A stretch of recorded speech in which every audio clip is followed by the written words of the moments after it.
الو. الو. الو، اهلا وسهلا. اهلا بحضرتك. اتفضلي انتي على الهوا. الو. ايوه. انتي معايا مركزه؟ ايوه معاكي. اتفضلي انتي على الهوا، حابه تقولي اسمك؟ لا. طيب اتفضلي. بصي حضرتك، انا هي مش مشكله يعني، بس هي عايزه حل لحياتي. مش ان اتفضلي. انا واقعه مش ان انا واقعه في مشكله مخصوص يعني. امم. الحكايه بدات من تقريبا 7 سنين. امم.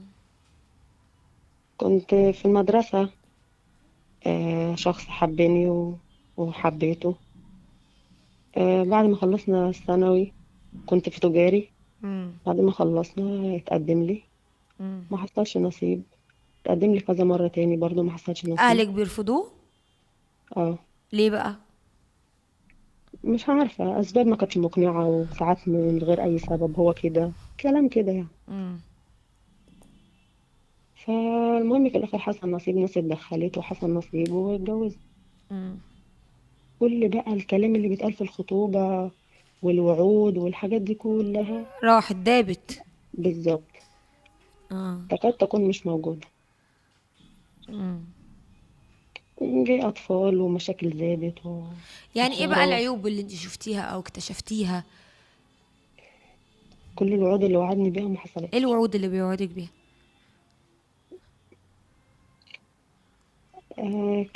هخليكي مبسوطة، هجيبلك، هعملك اللي نفسك فيه.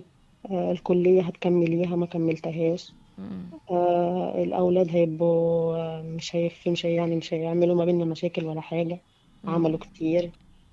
حاسة مش شايل مسؤوليتهم. ما بيصرفش الكلام ده. عليكم؟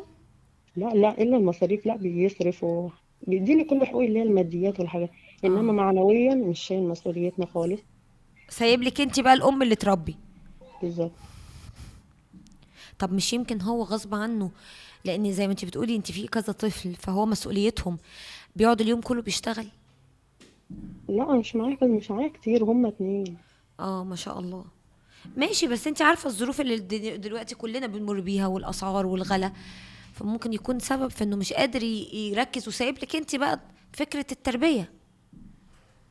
بس يا استاذه منى بيبقى موجود، يا استاذه مروه بيبقى موجود في البيت عادي. ما هو كل يوم اكيد بيجي يبات معاكم بالليل. ايوه بيبات بس مسؤوليه يعني.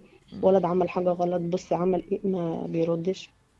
ولد مثلا متعلق بيه، اقول له خده معاك، قعدوا معاك، حبه لعبه، مفيش. امال انت هنا بتعملي ايه؟ انا سايب لك التربيه، انت مش عارف ايه والكلام ده كله. دي بس ماشي يعني. المشكلة. لا مش دي المشكله يعني، انا بقول لك مثلا على التفاصيل، على حاجات بتحصل يعني. في برضو انا نفسي مش شايفني. بمعنى ايه بيتجاهل. بيخونك؟ لا بيتجاهلني كتير. بيطلب حقوقه ما بيشوفش حقوقي انا. كل حاجة. لو تعبانة ما بيشوفوش قاعد جنبي، ما بيعملش معايا حاجة. نفسيتي تعبانة ما انتوا بيساعدنيش اني بقالكوا اخرج كام من سنة الحالة. متجوزين؟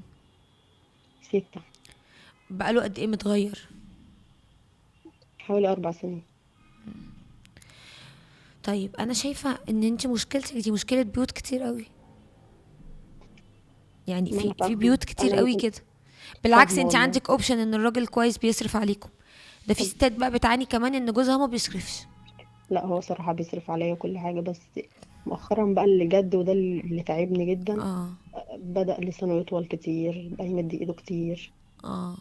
اه. أي ما مثلا أجادل معاه في الكلام أو في الزعيق أو في الحاجات دي، بقى بسهل عليه يقول لي امشي كده. إنه مش عايزني في البيت والكلام ده.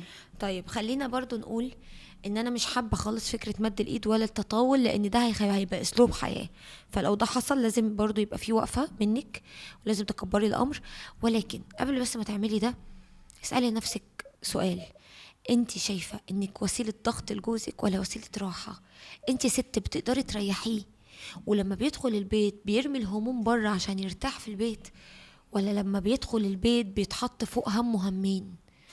بفضل طول الوقت عشان احسسه بالمسؤوليه، ابنك عمل والتاني عمل وازاي انت سايبهم عليا، وزعق لده وحن على ده، ولا ببين له ان البيت ده جنة، وان انت جيت واحنا محتاجين وجودك، وما تنامش وتسيبنا عشان بنحب قعدتك، وما ت... ما ت... ما... لو هننزل مش حاسين بالدنيا غير لو انت اللي نزلتنا.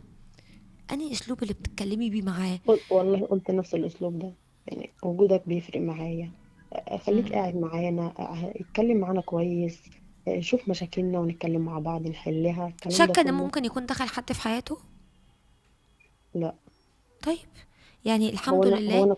انا كنت لو لقيت حاجه زي كده على صفحته، بس الكلام ده كان من يجي سنتين ولا حاجه، وهو انكر ان ما اعرفش دي بس مش كلام كتير يعني، الشات ما كانش طويل، هو تقريبا طيب مكالمه يعني وانتهى. الحمد لله احنا ما عندناش مصيبة، احنا عندنا لا مش مصيبه. الدنيا متوترة، ونقدر نهدي ايوه. الدنيا. مش عايزاكي توصليه للضرب ولا للشتيمة، لو سمحتي أرجوكي، عشان الموضوع ده لو فقدتي هبته هيبقى ده أسلوب الحياة. خلي غضبه يبقى ليه حدود، عشان انتي ما بتخليهوش يطلع أسوأ ما فيه. اتعاملي معاه بالراحة، لقيتي الموضوع والتون هيعلى والصوت هيعلى، اجتنبيه.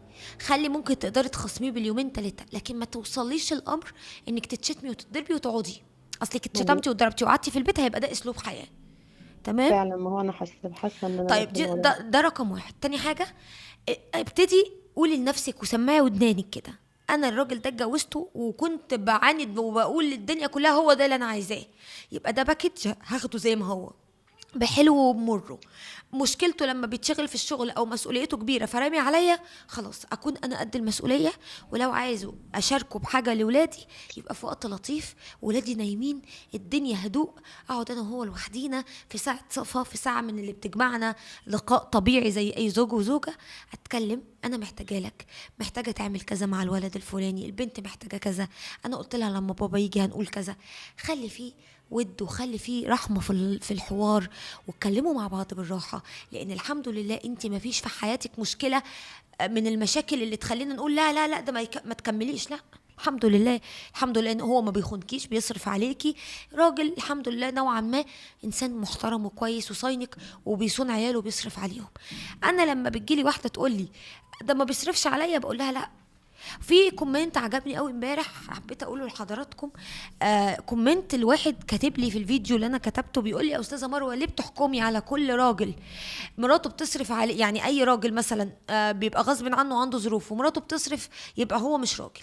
فانا حابه ارد على الكومنت ده. عايزه اقول حاجه: طبعا لكل قاعده شواذ. يعني ممكن امتى نقول ان وارد الست تتعب وتشتغل وده يبقى اصل منها وتشكر وتكرم؟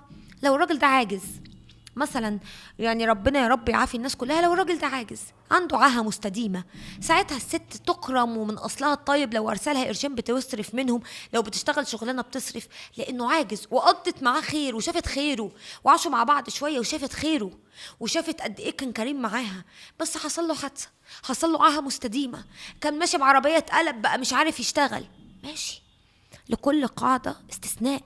ساعتها اقول استثنى واصرف وابقى الست الاصيله الجدعه، واكم من الستات الجدعه الاصيله اللي بتقف في ظهر ازواجها، وده كتير جدا في مجتمعنا العربي، كتير كتير كتير.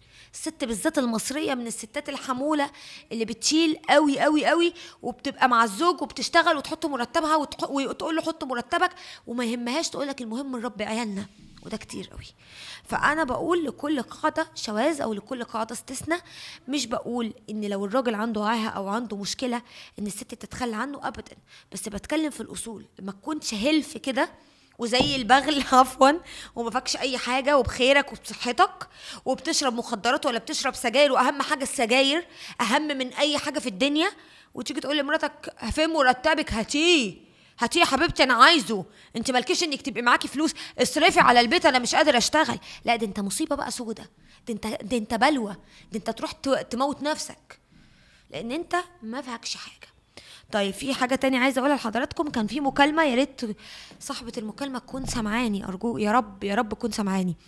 المكالمه دي الست كلمتني وقالت لي ان بنتها عندها مرض مناعي والمرض ده مأثر عليها جدا جدا، وهي خايفة عليها، وكان عندها بنت توفت ودي البنت التانية وهي خايفة عليها بسبب المرض المناعي. وكانت سألت لو في دكتور من خارج مصر يقدر هو اللي يتولى حالتها، خاصة ان هي لفت على دكاترة كتير جدا ومش لاقية حل.